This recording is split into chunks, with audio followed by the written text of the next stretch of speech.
कल अपन अध्याय 1, 2, 3, 4, एक 7 और एक 10 है ना। कल अपन इन 6 अध्यायों का टेस्ट लेंगे।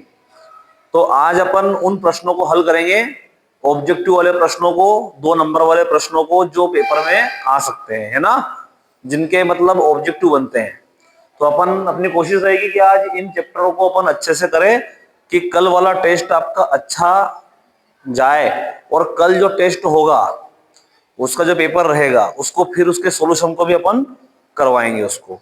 तो पहले अपन तैयारी करते हैं कि इन चैप्टर्स में प्रश्न कैसे कैसे बनते हैं, है ना, कि कैसे कैसे प्रश्न पेपर में आ सकते हैं। मैं कई बार इनका रिवीजन करा चुका हूं, पर आज फिर इसका एक बार रिवीजन करा रहा हूं। कल आपको टेस्ट देना है और कल टेस्ट में अच्छे से अच्छे अंक आपको लेकर आना है, ठीक है। तो सबसे पहले जैसे कि अपन बात करते हैं कि अध्याय नंबर कौन सा लेते हैं, पहले अध्याय नंबर 1। तो अध्याय नंबर 1 में कैसे कैसे ऑब्जेक्टिव पेपर में आए हैं। अध्याय 1 है हमारा, क्या है नाम, क्या है अध्याय 1 का, वास्तविक संख्या है ना। अध्याय 1 का नाम क्या है भाई, हाँ, अध्याय 1 है हमारा वास्तविक संख्या है।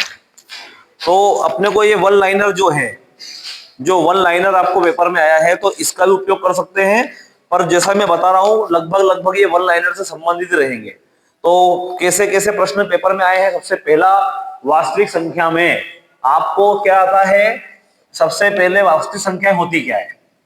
तो पहला क्या है, मान लीजिए वास्तविक संख्या में पहला भाग आता है प्राकृत संख्या। प्राकृत संख्या क्या होती है बताओ, गिनती आती है आपको, गिनती शुरू कहां से होती है, 1 से, 1 2 3 4 5 6। तो ये कहलाती है क्या, प्राकृत संख्या। और प्राकृत के बाद में आता है पूर्ण संख्या। पूर्ण क्या होती है भाई, 0 1 2 3 जो जीरो चालू होती है वो पूर्ण संख्या होती है। पूर्णांक क्या होते हैं, जो प्लस में भी हो सकते हैं और माइनस में भी हो सकता है, जीरो भी हो सकता है, तो कहलाती है पूर्णांक। और आता है वास्तविक। और एक है परिमेय अपरिमेय।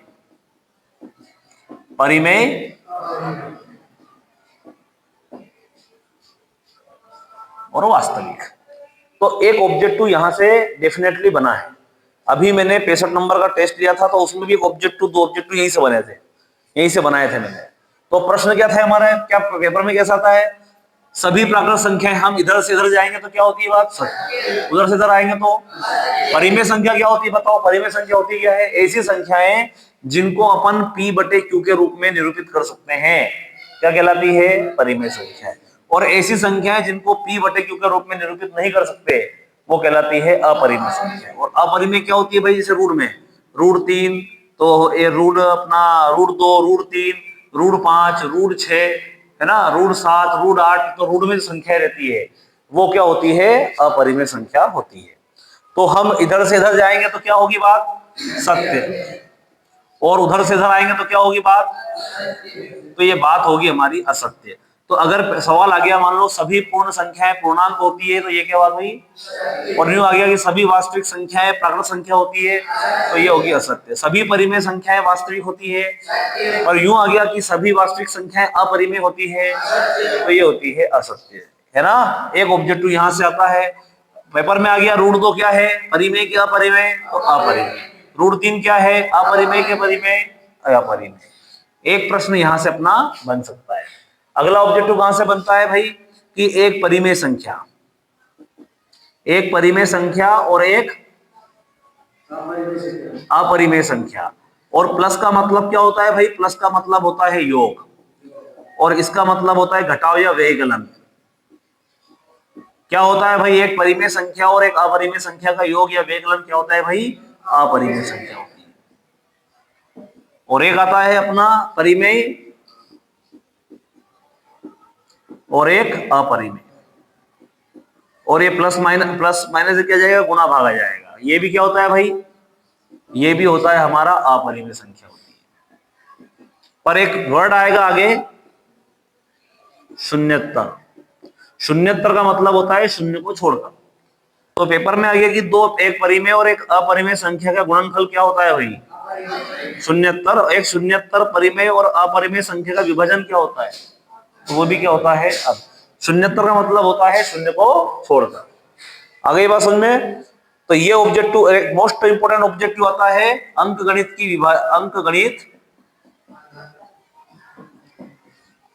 की आधारभूत प्रमेय। अब बताओ मेरे को कि ये प्रमेय है क्या, पहले कौन सा समझो इसका। तो प्रमेय है क्या है, जैसे कि मान लो मैंने लिखा 16 लिखा, तो 16 को तोड़ेंगे तो क्या करेंगे, कैसे तोड़ते हैं भाई, तो क्या आया 2 गुणा 2 गुणा 2 गुणा 2। ये 16 संख्या कौन सी है, भाज्य है कि अभाज्य है। भाज्य किसे कहते हैं, जो किसी ना किसी से कटे। वो अभाज्य क्या होती है, वो संख्या जो किसी से नहीं कटे। तो किसी भाज्य संख्या को अभाज्य संख्या के गुणनफल के रूप में व्यक्त किया। मान लो ये आ गया, मैंने मान लो लिखा कि 12 लिखा, तो 12 को तोड़ेंगे तो क्या आएगा भाई, 2 छंग 12। तो क्या लिखेंगे इसको, 12 को 2 कितनी बार है, 2 बार, और 3 है 1 बार। तो किसी भाज्य संख्या को, अब ये संख्या कैसी है, ये 2 3 अभाज्य, तो किसी भाज्य संख्या को अभाज्य संख्या के गुणनफल के रूप में व्यक्त किया जा सकता है। तो ये क्या प्रमेय हो गई हमारी, अंकगणित की आधारभूत प्रमेय। आगे बात समझ में। एक प्रश्न यहां से बन सकता है, अगर आपको ये फार्मूला याद रखना है कि एलसीएम गुणित एचसीएफ बराबर क्या होता है भाई, पहली संख्या गुणित दूसरी संख्या। एक प्रश्न है अपना, वो मोस्ट इंपोर्टेंट प्रश्न है 306 और वो 657 कि किसी का मतलब एचसीएफ दे रखा है उसमें 306 और 657, उसका क्या एचसीएफ दे रखा है 9। तो यहाँ पे एलसीएम हमको ज्ञात करना है, एचसीएम है 9 और पहली संख्याएं दे रखी है। तो ये पहली संख्या है 306 और दूसरी है 657, है ना, 360 नहीं 6 आएगा। तो ये एलसीएम का मान क्या जाएगा भाई, 306 गुणित 657 और ये 9 का जाएगा बटे में, काटोगे 3 एकम 3 तिया 9, 3 एकम 3 0, 3 दूना 6, 3 से काटोगे 3 तिया 9 और 1 बचेगा, तो 3 चौक 12, गुणा करोगे तो क्या आएगा 2233। तो ये ऐसे प्रश्न जो हैं संख्याएं बदल जाए, संख्याएं बदल भी सकती है, ऐसा नहीं कि ये सवाल आए। तो ऐसा प्रश्न पेपर में आ सकता है। तो आपको ये जो बातें हुई है चैप्टर 1 में, ये 1 लाइनर में भी है और ऐसे प्रश्न ही पेकाई में पूछे गए हैं, चैप्टर 1 में से पूछे गए हैं, है ना। और इसमें कैसे प्रश्न आते हैं, इसमें आते हैं एलसीएम और एचसीएफ के प्रश्न आते हैं, है ना। एलसीएम और एचसीएफ के प्रश्न कैसे, जैसे कि एक सवाल है, मान लिया जाए 26 और 91 और आपसे बोला जाए कि इनका एलसीएम क्या होगा, इनका एचसीएफ क्या होगा, है ना। तो कैसे करेंगे अपन, 26 को तोड़ लेंगे अपन, 26 को तोड़ेंगे तो क्या आएगा बताइए, 2 एकम इकाई का अंक 6 है, काई से जाएगा 2 से, 2 एकम 2, 2 तिया 6, 13 खुद अभाज्य संख्या है, 13 जाएगा 13 से।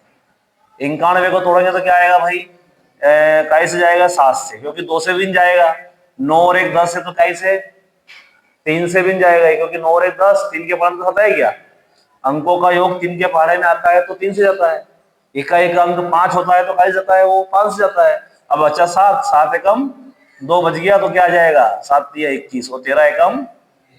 तो अगर अपन 26 को तोड़ेंगे तो क्या आएगा भाई, 2 गुणित 13, और अगर 91 को तोड़ेंगे तो क्या आएगा भाई, 7 गुणित 13। तो अगर एलसीएम की बात करें अपन, तो एलसीएम क्या होता है, मैंने क्या कहा था कि अभाज्य जो गुणनखंड करते हैं अपन, तो उसमें सबसे बड़ी घात जो रहती है वो तो कहलाती क्या है, एलसीएम।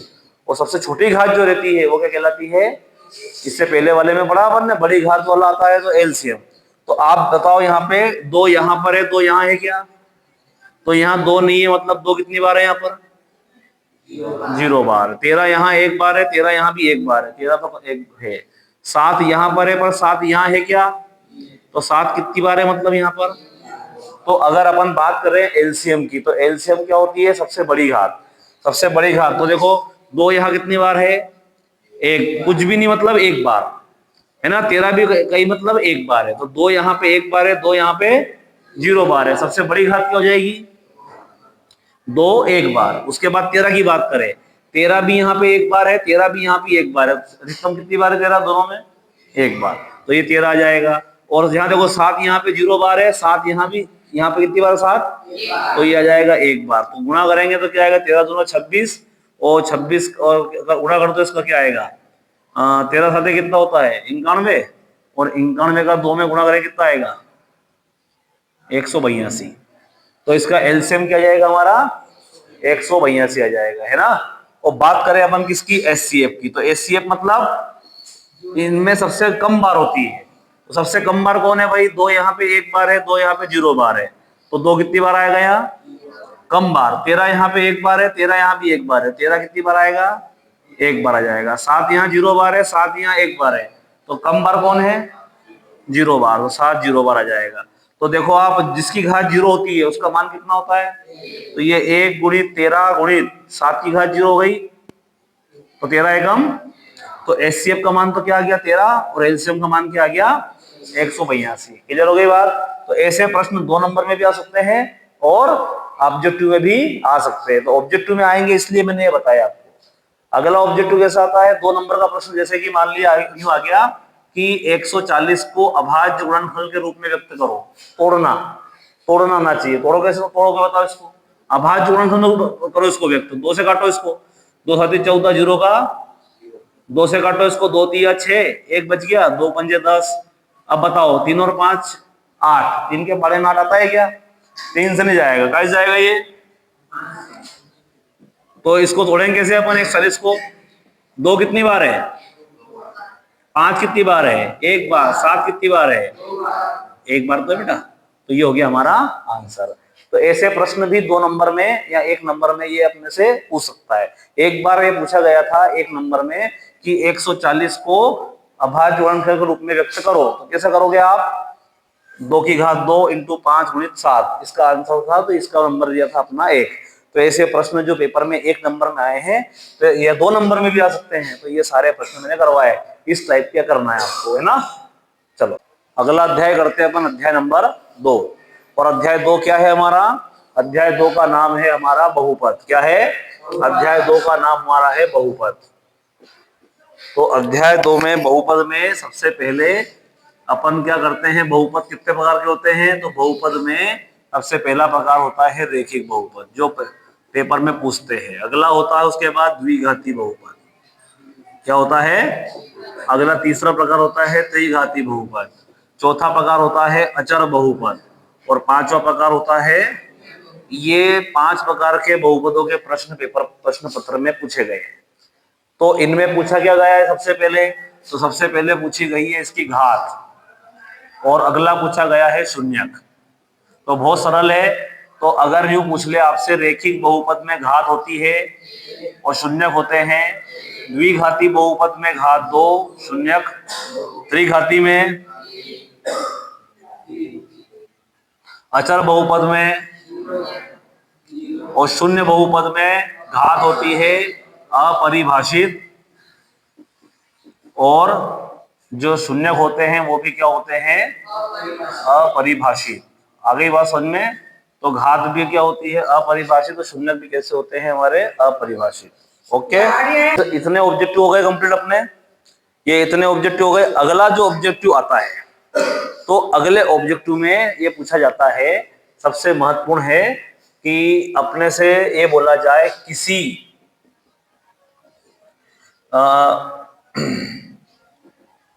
बहुपद की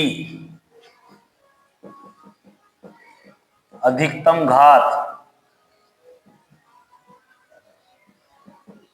कहलाती है। किसी बहुपद में अधिकतम घात कहलाती है।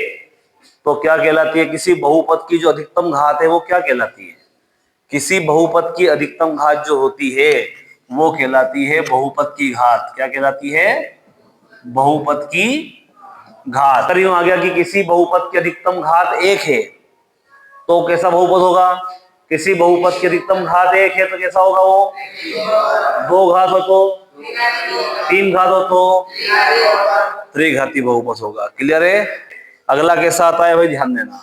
सबसे पहले आता है द्विघाती बहुपद का मानक रूप, ध्यान देना है। द्विघाती बहुपद का मानक रूप बताओ, द्विघाती बहुपद का मानक रूप क्या होता है, x² + bx + c, जहां a का मान बराबर नहीं है किसके, तो 0 के बराबर नहीं है। तो किसी द्विघाती बहुपद का मानक रूप क्या होता है भाई? तो वो मानक रूप होता है x square plus b x plus c, जहां ए का मान बराबर नहीं है, 0 के बराबर नहीं होता है। अब अगला सूत्र जो ऑब्जेक्टिव में भी आता है, 2 नंबर पूछेंगे।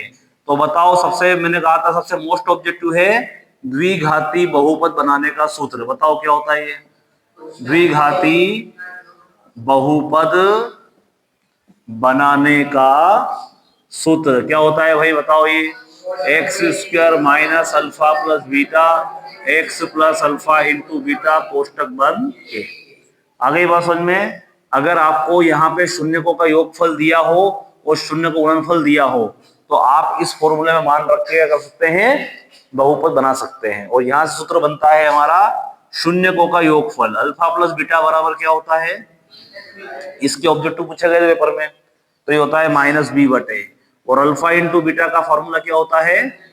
सी बटे। कोई भी सवाल आएगी इससे तुलना कर लेना और ये मान लेगा। इसको कहते क्या है अपन?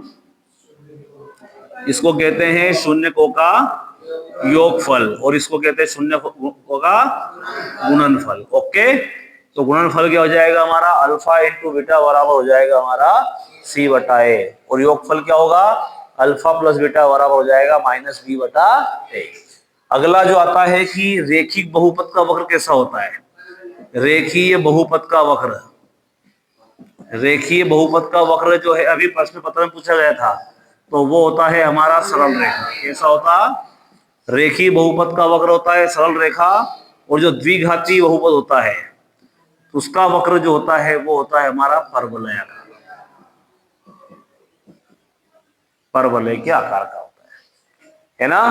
एक प्रश्न सवाल में मान लो इसमें से आ गया, मान लो यहाँ से क्या आ गया कि शून्यकों का योगफल दे दिया मान लो माइनस का 1/3, और गुणनफल दे दिया मान लो क्या 1/6।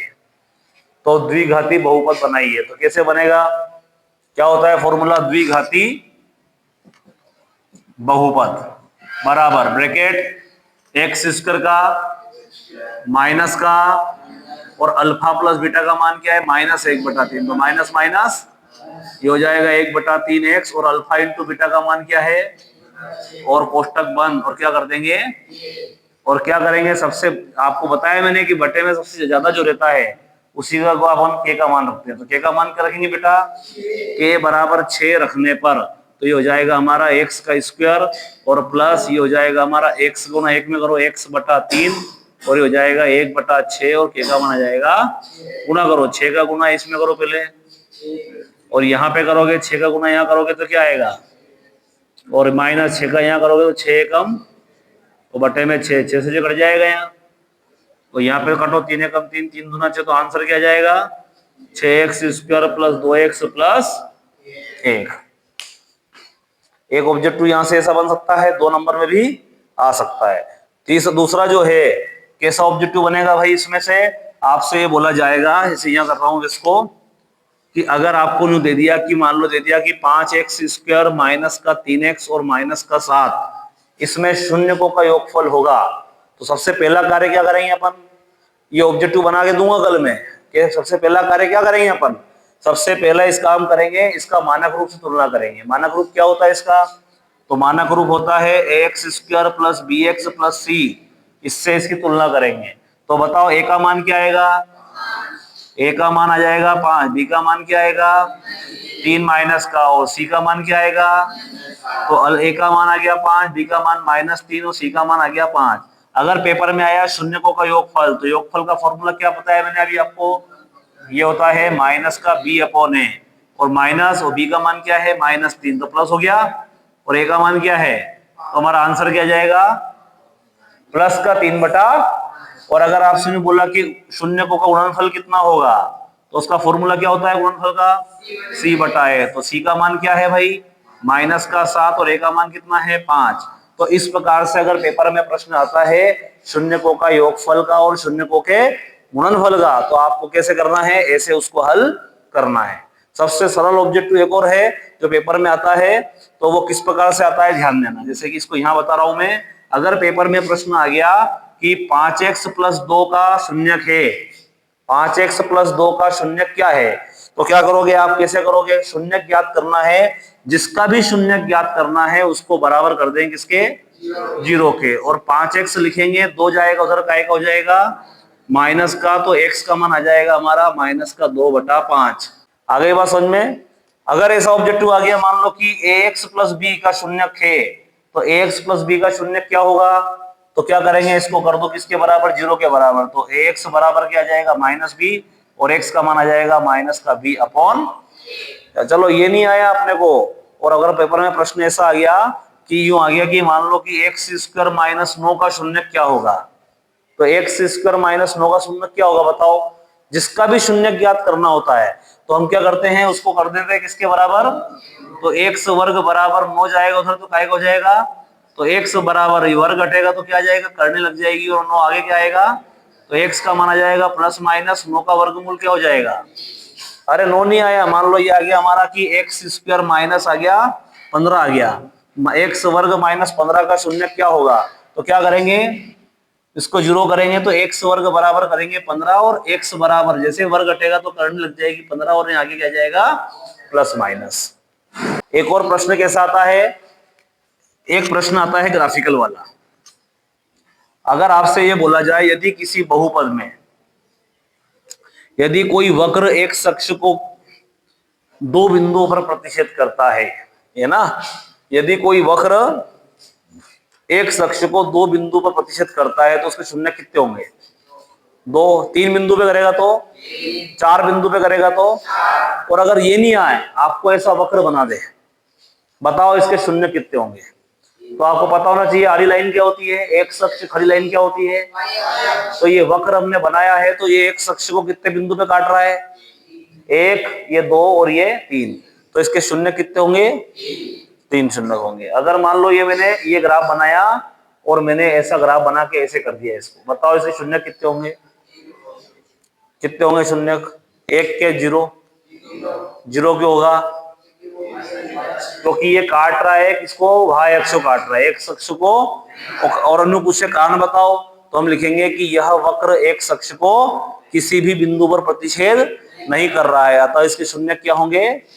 अगर मान लो मैंने ये वक्र बनाया और ऐसे बना दिया वक्र, बताओ ये क्या होगा, कितने शून्य होंगे, 1 होंगे, क्यों, क्योंकि यह वक्र जो बनाया है वो एक अक्ष को एक बिंदु पे प्रतिच्छेद कर रहा है, तो इसके शून्य क्या हो जाएंगे, 1 हो जाएगा। अगला अध्याय अपन करते हैं, अगला अध्याय का रिवीजन है वो है हमारा अध्याय नंबर 3।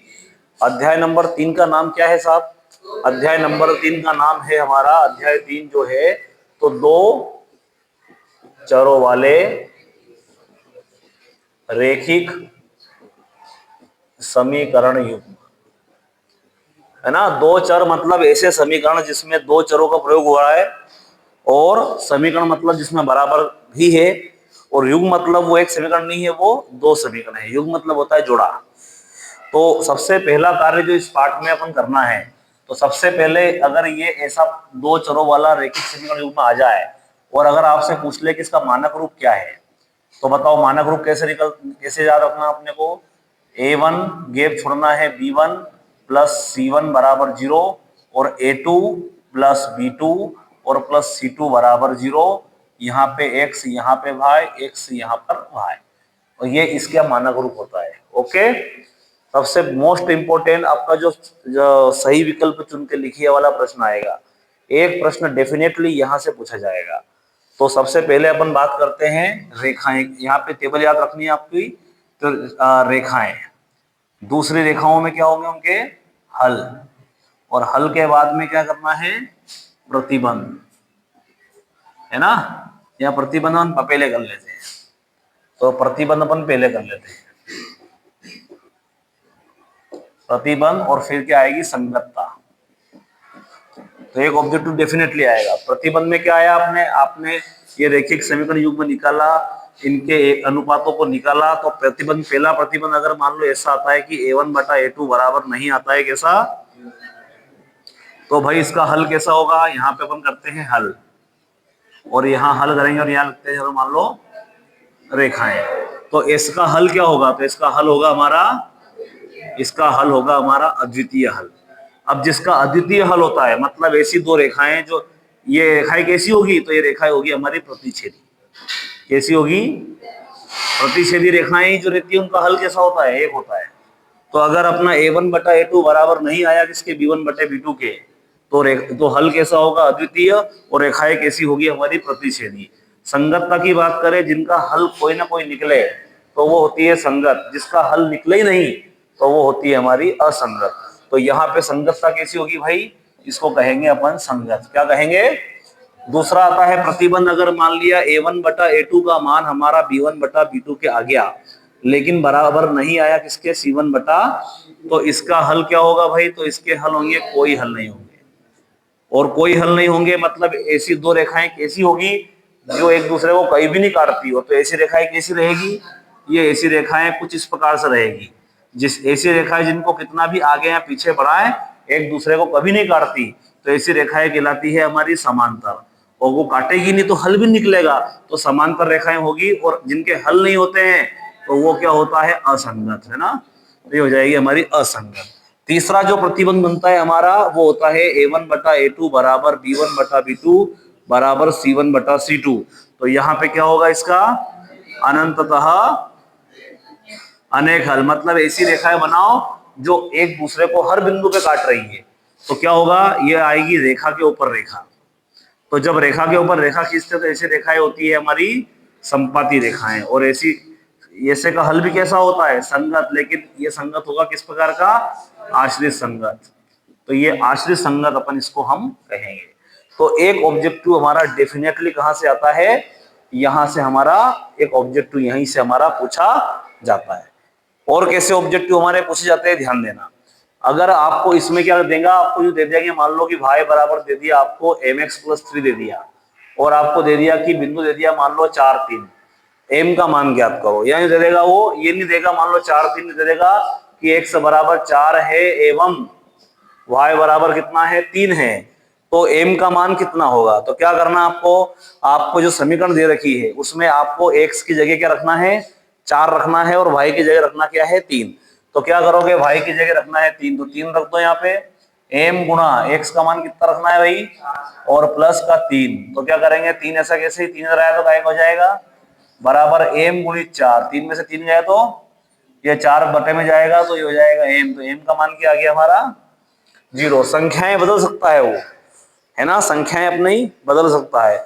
कोई भी समीकरण आ गई, मान लो ये आ गया हमारा कि समीकरण आ गया 2x प्लस वाई बराबर 5, कि x बराबर -1 है, तब y का मान क्या होगा। तो y का मान क्या होगा हमारा, तो 2 गुणा x का मान क्या हमारा, -1, और y ऐसा कैसे ही बराबर 5, 2 का गुणा करो, -2 प्लस y बराबर आ गया 5, तो y बराबर 5, ये -2 जाएगा उधर, प्लस का हो जाएगा, तो y का मान क्या जाएगा हमारा। तो ऐसे प्रश्न जो हैं पेपर में वो हमसे पूछ सकता है, किस चैप्टर में से, इस चैप्टर में से वो आ सकता है। और ये जो प्रतिबंध वाले सवाल है ये 2 नंबर में भी वो हमसे पूछेगा। एक प्रश्न ऐसा भी आ सकता है आपको पेपर में, जो अभी जो अर्धवार्षिक परीक्षा हुई थी उसमें जो स्टैंडर्ड पेपर हुआ था उसमें पूछा गया था कि 2 रेखाओं के युग्म है और उन दोनों रेखाओं के युग्म पर 2 बिंदु दे रखे थे। क्या दे रखे थे, 2 बिंदु, 2 3 और 0 0 है।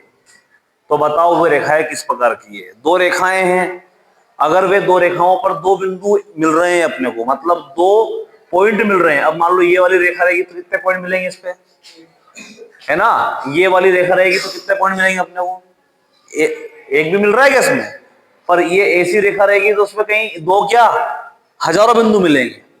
तो अगर 2 बिंदु या 3 बिंदु अगर हमको वहां पे दे दिया जाए तो वो कैसी रेखाएं रहेगी, संपाती। एक भी बिंदु हमको नहीं मिलता है तो कैसी रहती है, और अगर केवल एक बिंदु हमें दिया होता है तो वो रहती है प्रतिशत। पेपर में प्रश्न और कैसे आ सकते हैं, आपको क्या देंगे, आपको वो इक्वेशन दे देंगे। मान लिया दे दिया कि 3x माइनस वाई बराबर 7, और दे दिया मान लो 5x बराबर दे दिया मान लो 7y प्लस 9, कुछ भी दे दिया मान लो, और आपसे बोला जाएगा कि बताओ ये रेखाएं किस प्रकार की है। तो आप कैसे करोगे इसको, तो सबसे पहला कार्य क्या करना, आपको बराबर के इधर लाना है 0, है ना।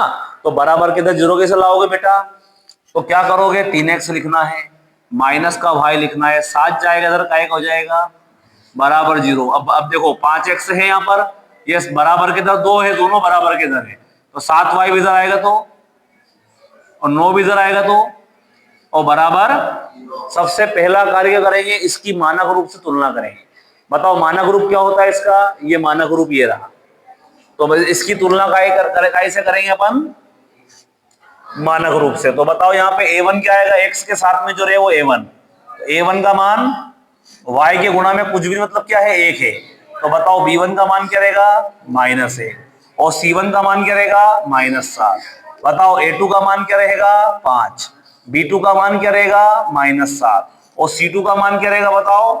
अब ये यहाँ पे गड़बड़ करते हैं बच्चे की, y के गुणा में कुछ यहाँ 1 है, पर वो 1 काय का है, यहाँ पे कुछ भी नहीं, तो यहाँ b का मान या y मानते हैं, तो यहाँ पे y के रूप में क्या है 1, तो b1 का मान क्या रहेगा हमारा 1 रहेगा, वो काय का रहेगा माइनस का। ठीक है, तो ये आ गया a1 b1 ये सब आ गया। अब क्या करेंगे अपन, यहाँ पे a1 बटा a2 बराबर, a1 बटा a2 निकालेंगे तो क्या आएगा, यहाँ पे 3 बटा क्या गया 5, फिर निकालेंगे b1 बटा b2, तो b1 का मान क्या है हमारा माइनस का 1, और b2 का मान क्या है माइनस का 7, कट जाएगा तो क्या आएगा हमारा 1 बटा, और c1 बटा c2 क्या आएगा, तो ये आएगा -7 और -2, कट जाएगा तो क्या आएगा 7 बटा 9। तो आप देखो कि इनमें से a1 बटा a2 का मान 3/5 है, और इसका मान 1/7, दोनों बराबर है क्या, ये बराबर है क्या। अगर ये दोनों के मान बराबर होते और ये तीसरा बराबर नहीं होता, तो ये शुरू के दो बराबर नहीं है, तो क्या लिखेंगे अपन कि a1 बटा a2 का मान बराबर नहीं है किसके, तो ये हल कैसे होंगे भाई, ये होंगे अद्वितीय। रेखाएं पूछे तो रेखाएं कैसी रहेगी, और अगर संगतता पूछे तो क्या रहेगी, और अगर ये दोनों मान बराबर होते और ये वाला बराबर नहीं होता तो कैसी रेखाएं होती है, समांतर, और तीनों मान एक जैसे आता तो क्या बोलते हैं हम। तो ये इस प्रकार के प्रश्न जो होते हैं वो पेपर में पूछे जाते हैं। हमारा कौन सा है, अध्याय नंबर 4 है ना। अध्याय नंबर 4 की हम बात करें तो अध्याय 4 का नाम क्या है बताओ मेरे को। अध्याय 4 का नाम है हमारा द्विघाती समीकरण, है ना। यहाँ पे द्विघाती समीकरण इसका नाम है। तो आप बताइए मेरे को कि द्विघाती समीकरण में जो पहला ऑब्जेक्टिव आता है वो किस प्रकार से आता है। तो पहला ऑब्जेक्टिव आता है कि द्विघाती समीकरण का मानक रूप क्या है।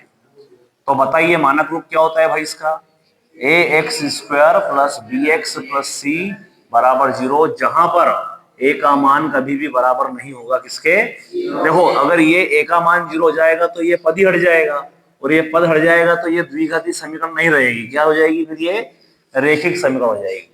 इसलिए द्विघाती समीकरण के लिए जरूरी है भले ये b और c 0 हो जाए, लेकिन ये a का मान कभी भी 0 नहीं होना चाहिए। तो ये हो गया इसका मानक रूप, ठीक है। अब देखो आप इसमें और ऑब्जेक्टिव कैसे आता है। सबसे महत्वपूर्ण ऑब्जेक्टिव है इसमें श्रीधराचार्य जी का सूत्र, क्या है बताओ। श्रीधराचार्य जी का सूत्र, तो सूत्र क्या है भाई, x बराबर -b प्लस माइनस करनी में b² माइनस 4ac अपॉन में 2a, है ना। ये फॉर्मूला होता है। और यहाँ पे जो b वर्ग माइनस 4ac है इसको अपन ने क्या नाम देंगे, अपन इसको विविक्त कर, क्या बोलते हैं इसको, इसको कहते हैं विविक्त कर।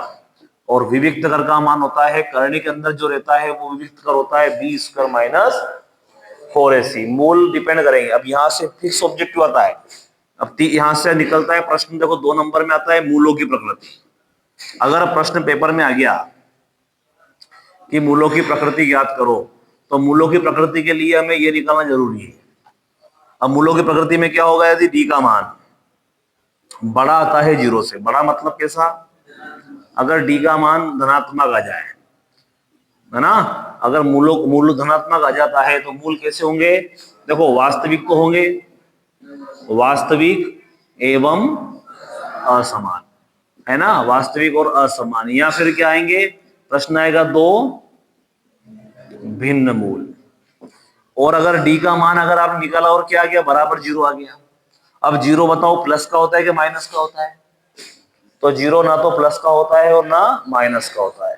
तो ये मूल कैसे होंगे भाई, तो इसका मूल होंगे वास्तविक, ये होगा वास्तविक एवं, अगर ऑब्जेक्टिव में प्रश्न आया और ये नहीं आया तो ये आएंगे 2 समान मूल,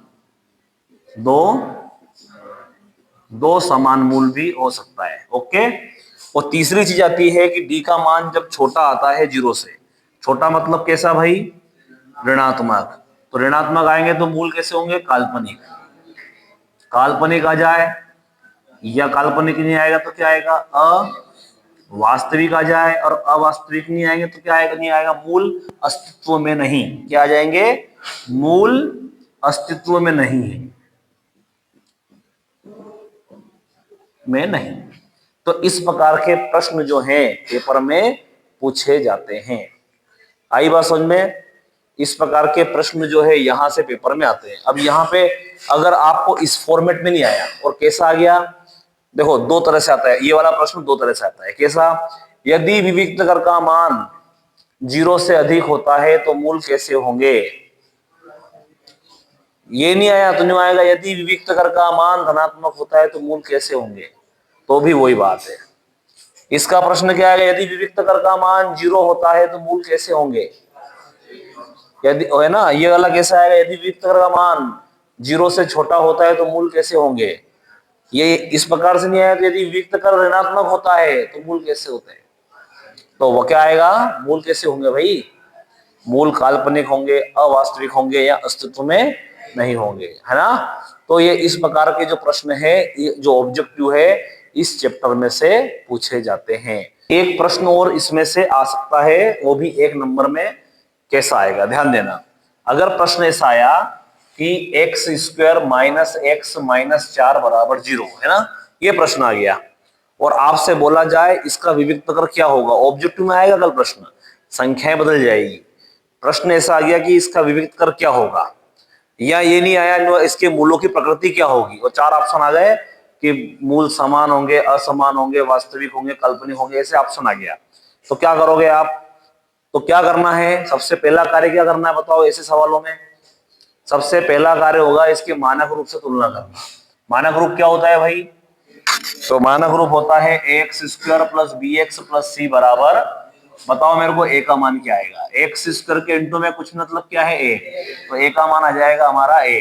तो बताओ सुमित जी गुजर, b का मान क्या आएगा, 1 आएगा। गिरिराज जी बताइए b का मान क्या आएगा,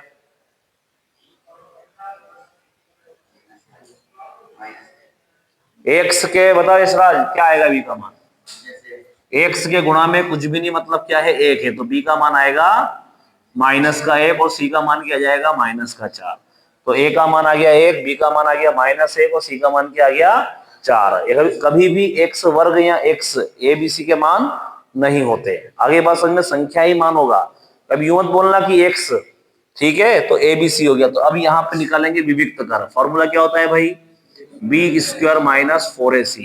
अब बताओ यहाँ पे b का मान क्या है, माइनस है, वर्ग लगाएंगे, -4 गुणा a का मान है 1 और c का मान है -4, -1 का वर्ग हो जाएगा +1, माइनस माइनस प्लस, 4 चौक 16, 16 एकम 16, 16 और 1 क्या हो गया भाई, तो d का मान क्या आ गया भाई हमारा 17।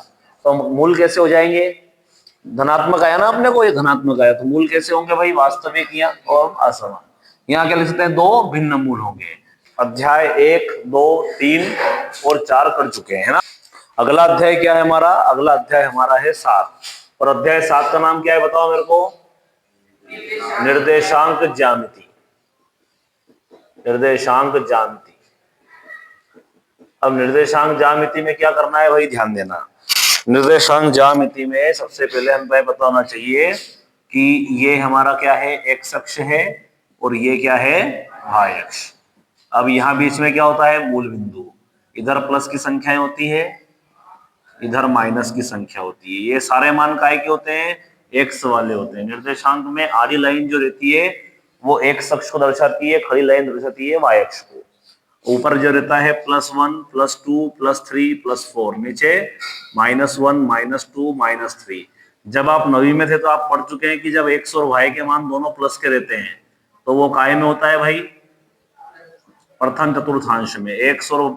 एक्स का मान माइनस में और वाई का मान प्लस में, तो काय में रहता है वो द्वितीय चतुर्थांश में। दोनों मान अगर माइनस के होते हैं, एक्स और वाई दोनों के मान माइनस में, तो वो काय में होता है तृतीय में। और इसमें तो जब एक्स का मान प्लस में और वाई का मान माइनस में हो तो वो काय में होता है। तो ये ऐसा प्रश्न भी वो पूछ सकता है ना,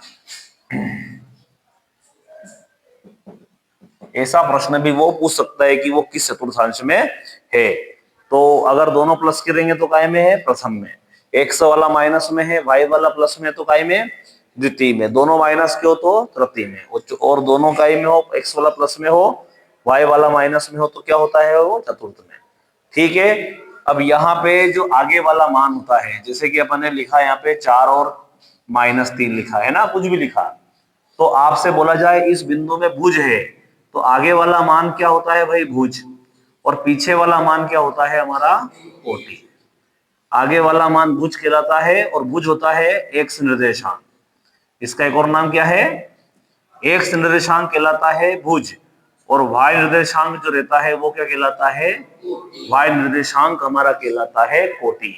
तो एक्स आपसे भुज और कोटि पूछे तो क्या कर देना है, आगे वाला भुज रहता है, पीछे वाला कोटि कहलाता है। पहले इसके ऑब्जेक्टिव कर लेते हैं। अगर हमको यूं बोला जाए, पहले ऑब्जेक्टिव लिखा रहा हूं मैं, कि किसी बिंदु दे दिया अपने को एक्स वाई की, एक्स अक्ष से दूरी, तो उसका फार्मूला क्या होता है। और एक और बात ध्यान रखना, दूरी हमेशा कैसी होती है, धनात्मक। तो जो भी मान आएगा वो काय में लिखना है, चाहे वो माइनस में हो तो भी हमें प्लस में ही लिखना है। आ गई बात समझ में। तो अब यहाँ पे जैसे कि ये बिंदु है, अब यहाँ पे संख्याएं बदल दी, मान लो सवाल आ गया किसी बिंदु, और ये एक्स और वाई की जगह मान लो आ गया -3 और 4 आ गया, कि एक्स अक्ष से दूरी, अब क्या होगी बताओ, वाई निर्देशांक। तो इनमें वाई कौन है भाई, 4। बिंदु आ गया मान लो -9 -4 की एक्स अक्ष से दूरी, बताओ क्या होगा फार्मूला, इसका क्या उत्तर क्या होगा। काय से दूरी बात कर रहे हैं, एक्स अक्ष से, तो क्या उत्तर होगा वाई। वाई कौन है, -4, तो -4 उत्तर नहीं रहेगा, क्या रहेगा, क्योंकि दूरी हमेशा कैसी होती है, अगर एक्स अक्ष से दूरी आए तो वाई निर्देशांक। अब अगला ऑब्जेक्टिव क्या है, किसी बिंदु एक्स वाई की काय से दूरी निकाले, वाई अक्ष से दूरी, तो इसका उत्तर क्या रहेगा, वाई से दूरी निकाल रहे हैं तो वो रहेगा एक्स निर्देशांक। अब जैसे सवाल आ गया, तो बताओ तौसीफ भाई, किसी बिंदु, और ये आ गया -9 -5 की वाई अक्ष से दूरी, तो उत्तर क्या आएगा इसका, क्या आएगा, वाई से दूरी निकाल रहे हैं तो क्या आएगा, एक्स निर्देशांक। कौन एक्स निर्देशांक कौन है, तो ये हो जाएगा -9।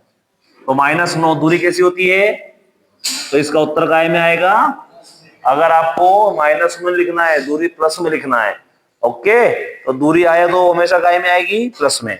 और कभी कभी क्या होता है, यूं आ गया कि किसी बिंदु एक्स वाई की एक्स अक्ष दूरी कहलाती है, और ये वाई निर्देशांक नहीं आते हुए, वाई निर्देशांक का एक और नाम क्या है भाई, तो इसको कोटि भी बोल सकते हैं। और अगर पेपर में आया किसी बिंदु एक्स वाई की वाई एक्सिस दूरी कहलाती है, तो उसे कहते हैं एक्स निर्देशांक, और एक्स निर्देशांक का एक और नाम क्या है, अगर ये नहीं आया तो ये भुज भी इसको बोल सकते हैं, है ना। तो अब एक प्रश्न आप बताओ मुझे करके, जैसे मैंने लिख दिया कि -7 और -11 की वाई अक्ष से दूरी, पति क्या बोलो, इसका उत्तर क्या होगा, क्या आएगी, -7। अभी क्या बोला बेटा मैंने, कि दूरी हमेशा कैसी होती है, धनात्मक। 7 तो आएगा, बकाएगा होगा वो, -7 नहीं होगा, कायगा होगा, +7 होगा। तो ये इस प्रकार के ऑब्जेक्टिव हमारे इसमें पूछे जाते हैं। ओके, तो ये मेन फॉर्मूला है। इस मेन फॉर्मूले से मैंने ये 2 उदाहरण मैंने आपको दिए।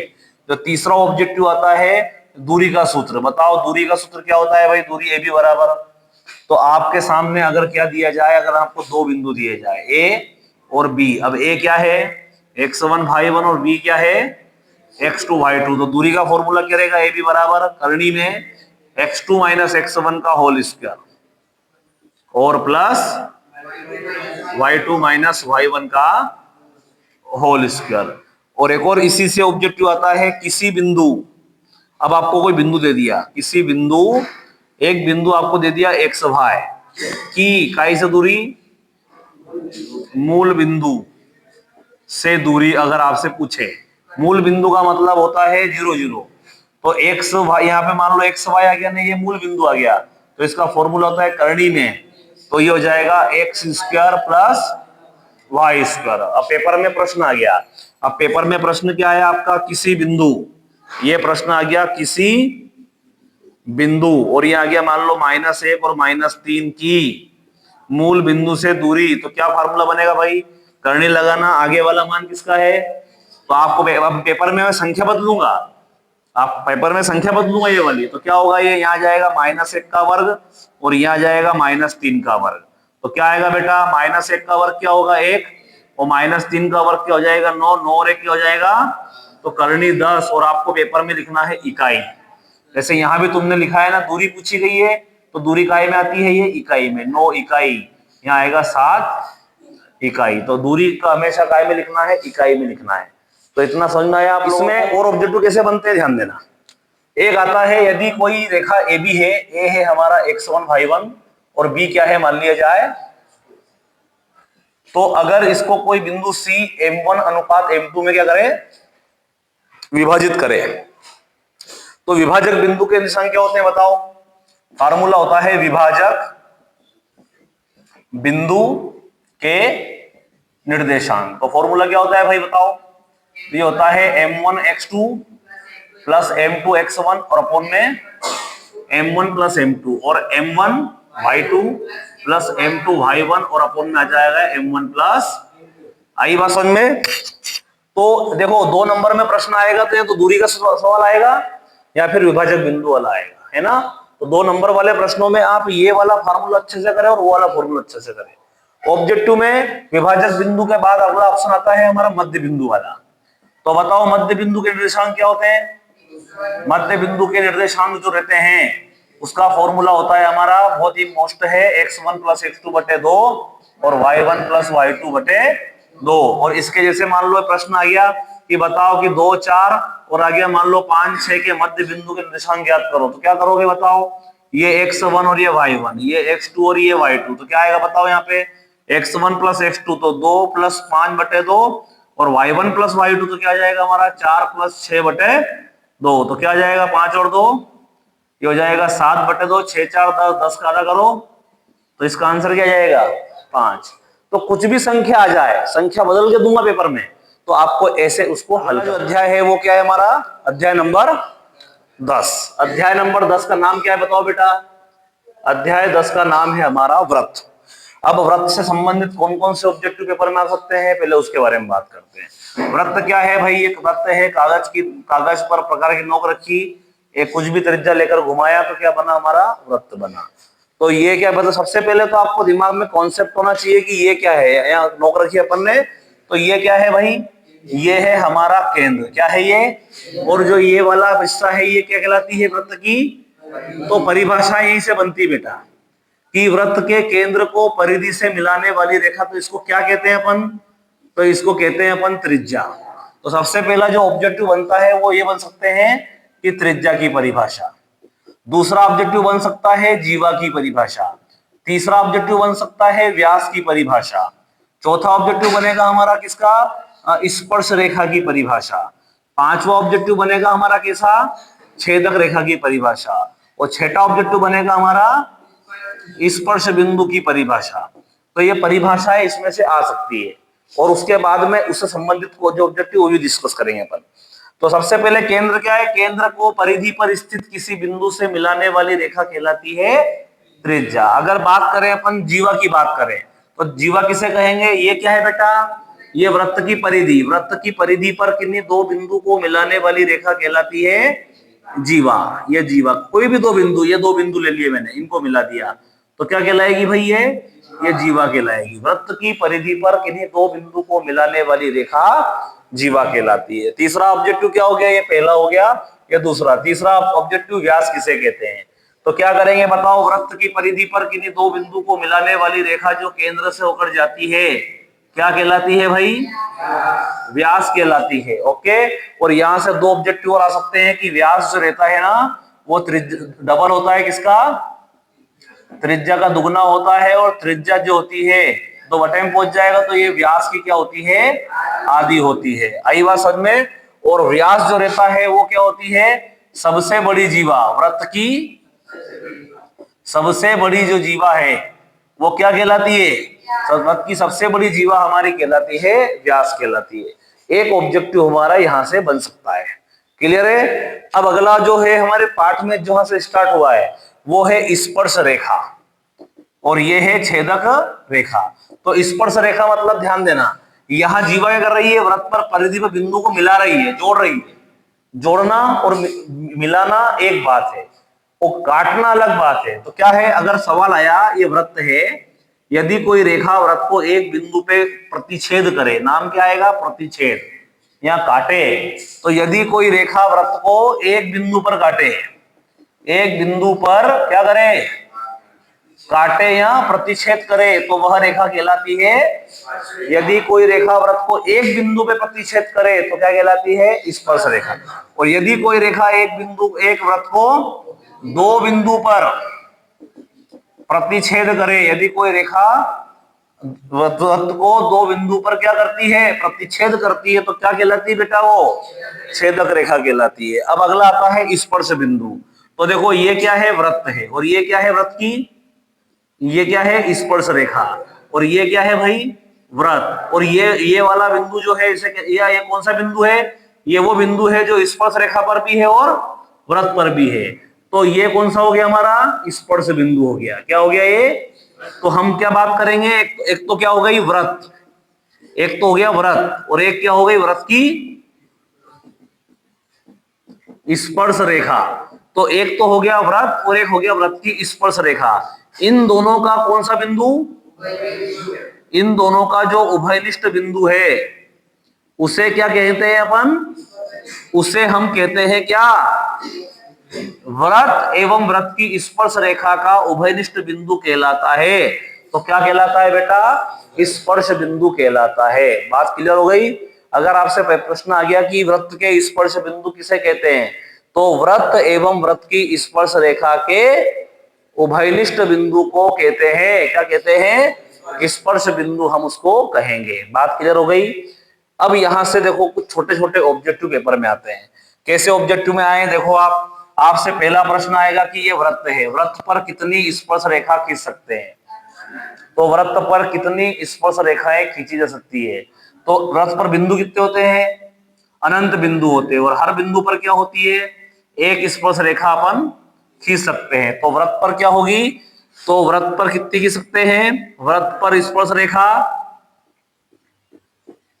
कितनी होगी, अनंत।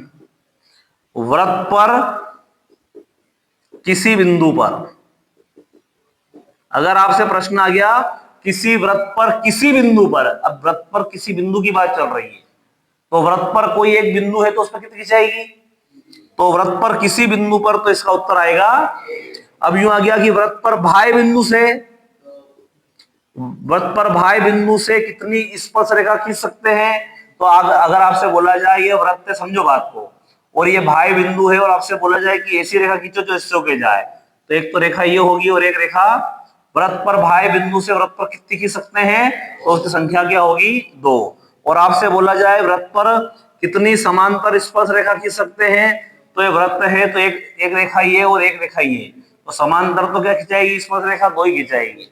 तो ये हो जाएगी हमारी समांतर स्पर्श रेखा, कितनी हो जाएगी हमारी, 2 हो जाएगी। तो बताओ वृत्त पर कितनी खींच सकते हैं, अनंत। वृत्त पर किसी बिंदु पर 1, बाह्य बिंदु से वृत्त खींच सकते हैं 2, कितनी समांतर खींच सकते हैं, 2। आ गई बात समझ में, तो इतना तक समझ में आया। और देखो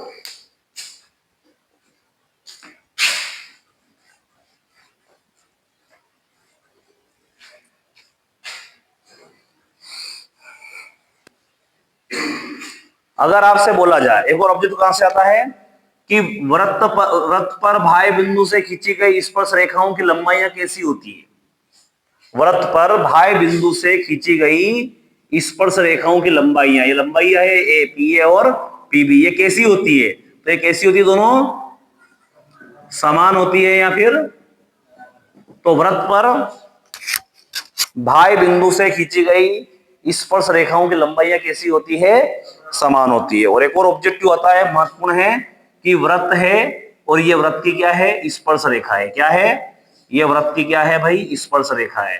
तो वृत्त की स्पर्श रेखा, और ये क्या है भाई, कौन सा बिंदु कहते हैं इसको, स्पर्श बिंदु से जाने वाली त्रिज्या जो होती है वो परस्पर कैसी होती है, लंब होती है। तो एक ऑब्जेक्टिव क्या आ गया, एक ऑब्जेक्टिव क्या आएगा बताओ, कि वृत्त की स्पर्श रेखा और स्पर्श बिंदु से जाने वाली त्रिज्या परस्पर कैसी होती है। तो ऑप्शन आ गया बराबर और लंब, तो क्या होगी, लंब होती है। क्या फिर से, वृत्त की स्पर्श रेखा एवं स्पर्श बिंदु से जाने वाली त्रिज्या परस्पर कैसी होती है, लंब। भाई बिंदु से खींची गई स्पर्श रेखाओं की लंबाइयां कैसी होती है, समान। भाई बिंदु से खींची गई स्पर्श लंबाई कैसी होती है, समान। बात समझ में आ गया। तो ये इतने ऑब्जेक्टिव जो है किस चैप्टर में, 10 चैप्टर से आपके पेपर में आ सकते हैं। तो आपको मैंने आज कितने चैप्टर पढ़ाए, आपको मैंने आज 6 चैप्टर आपको मैंने ऑब्जेक्टिव के पढ़ाए हैं। कल इनसे संबंधित प्रश्न पत्र आपका बनेगा, कल टेस्ट होगा, और अगर उसमें कुछ कमी पेशी रहेगी तो उसको फिर अपन करेंगे।